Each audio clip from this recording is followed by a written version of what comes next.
Cricket world कप 2023 जो champion केर थींदो? महादंगल में भारत ऐं ऑस्ट्रेलिया जूं टीमूं आमो साम्हूं। भारत खटण लाइ ऑस्ट्रेलिया खे 241 रन्स जो टारगेट ॾेई छॾियो। भारतीय टीम 50 ओवर्स जी आख़िरी बॉल ते 240 रन्सूं ठाहे ऑल आउट थी वई। भारत तरफ़ां केएल राहुल 66, विराट कोहली 54 ऐं कप्तान रोहित शर्मा 47 रन्सूं ठाहे नुमाया रहिया। ऑस्ट्रेलिया तरफ़ां मिचेल स्टार्क 3, हेज़लवुड ऐं पैट कमिंस 2, मैक्सवेल ऐं ज़िम्पा 1 विकेट वरिती। ऑस्ट्रेलिया जी टारगेट हासिल करण लाइ भारत ख़िलाफ़ बैटिंग जारी। ऑस्ट्रेलिया टॉस खटे पहिरियां फील्डिंग जो फ़ैसिलो कयो।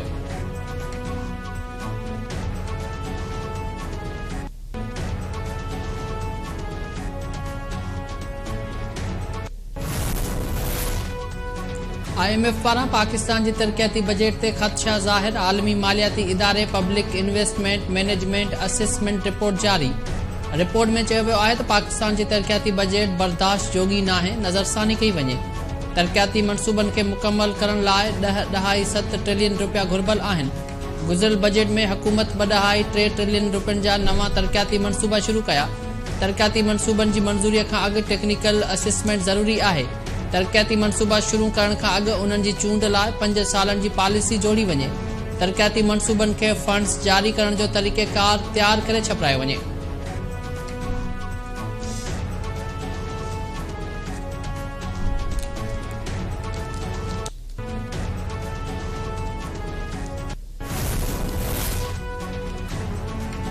अॻूणे सदर आसिफ ज़रदारी इलेक्शन कमीशन ते एतमाद जो इज़हार करे छॾियो। आसिफ ज़रदारी चयो आहे त पीपल्स पार्टी इलेक्शन लाइ पूरी तरह तयारु आहे। असांखे इलेक्शन कमीशन ते एतबार आहे त हू शफ़ाफ़ चूंडूं कराईंदी। मुल्क शफ़ाफ़ इलेक्शन तरफ़ वञी रहियो आहे। पीपल्स पार्टी 8 फ़रवरी ते मुल्क जी अक्सरियती पार्टी थी उभरंदी।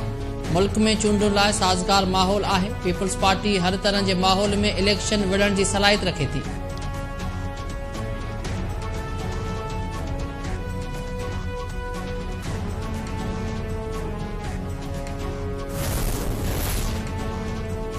इसराइल ऐं हमास आरज़ी ठाह ते इतफ़ाक़ करे वरितो। ग़ज़ा में 5 ॾींहनि लाइ जंग जे वक़फ़े ते इतफ़ाक़। 50 यरगमालिन खे आज़ाद करण जो इम्कान। व्हाइट हाउस ऐं इसराइली वज़ीर आज़म जो मुआहिदे बाबति को बि रद्द अमल साम्हूं न आयो। इसराइली फ़ौजी ग़ज़ा ते बमबारीअ जो सिलसिलो जारी। जबालिया कैंप जे स्कूल ते हमिलो, 2 फ़लस्तीनी शहीद। इसराइली फ़ौज पारां बेवरेज पनाहगीरनि जी कैंप ते हमिलो। फ़लस्तीनी सहाफ़ी सारी मंसूर ऐं हुस्ना सलीम शहीद थी विया। इसराइली हमलनि में 7 अक्टूबर खां हींअर ताईं 12,300 फ़लस्तीनी शहीद थी चुका। हिज़बुल्लाह अल मिनारा में इसराइली फ़ौज ते हमले जी वीडियो जारी करे छॾी। इसराइली फ़ौज हमास सां जंग दौरान मारिजी वियल 6 फ़ौजियुनि जूं तस्वीरूं जारी करे छॾियूं।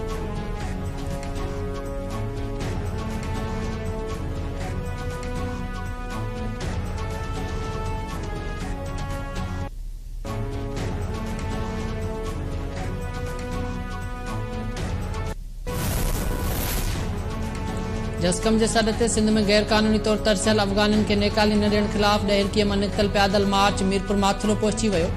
एहतिजाजी पैदल मार्च में वॾे अंग में कारकुननि जी शिरकत। गो अफ़गानी गो जा नारा। अॻवाननि जो चवणु आहे त सिंध में वॾे तादाद में गैर क़ानूनी तौर अफ़गानी तरसियल आहिनि। वफ़ाक़ी हुकूमत जे ऐलान बाद अफ़गाननि खे ॿियनि सूबनि मां त नेकाली ॾिनी पई वञे, पर सिंध मां निगरान सिंध हुकूमत गैर क़ानूनी तौर तरसियल परॾेहनि खे नेकाली ॾियण लाइ संजीदा नाहे। अञा ताईं कराची, जामशोरो, ठठो, कोटली समेत मुख़्तलिफ़ शहरनि में गैर क़ानूनी अफ़गानी बिना ख़ौफ़ जे तरसियल आहिनि। सिंध मां अफ़गाननि समेत समूरनि गैर क़ानूनी तौर तरसियल परॾेहनि खे फौरी तौर नेकाली ॾिनी वञे। ॿी सूरत में एहतिजाज जो दाइरो वधायो वेंदो।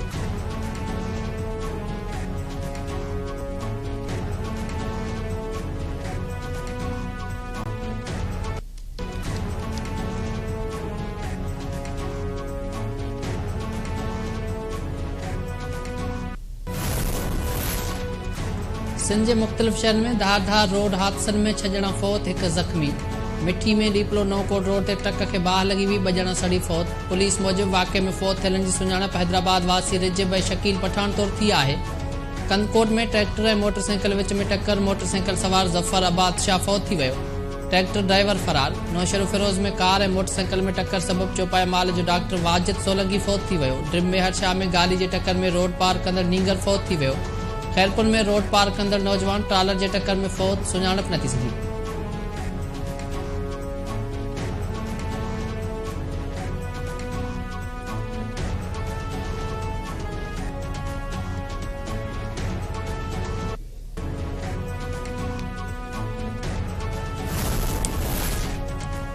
सिंध जे मुख़्तलिफ़ शहरनि में जहिड़नि दौरान बजण क़तल, 3 ज़ख़्मी। कराचीअ में राशिद मनास रोड ते जवाबदारनि छुरियुनि जा वार करे हिक शख़्स खे क़तल करे छॾियो। पुलिस मूजिबि मक़तूल जो मर्द इस्पताल मुंतक़िल कयो वियो आहे। संदसि सुञाणप नाहे थी सघी। दादू जे ॻोठ फज़ल कुंडीअ में पहंवर ऐं खोसा बिरादरी जे 2 धुरनि में जहिड़े दौरान असगर पहंवर मारिजी वियो। फायरिंग में हिक औरत समेत 3 ॼणा ज़ख़्मी थी पिया। मारिजी वियल जो लाश ऐं ज़ख़्मी इस्पताल मुंतक़िल। पोस्टमार्टम बाद मड़वाड़ संभाले। KTN ऐं कावड़ जे सॾ ते गैर क़ानूनी परॾेहनि खां पाक सिंध जे सिरे हेठि 3 डिसंबर ते ऐलानियल एकता ईद जूं तयारियूं शुरू थी वयूं। मुख़्तलिफ़ शहरनि में मच कचहरियुनि, सक़ाफ़ती रांदियुनि ऐं ॿियनि सरगर्मियुनि जी शुरूआति थी वई। फनकारनि पारां सुरनि ज़रिए सिंध अमड़ खे भेटा पेश करण जो सिलसिलो जारी।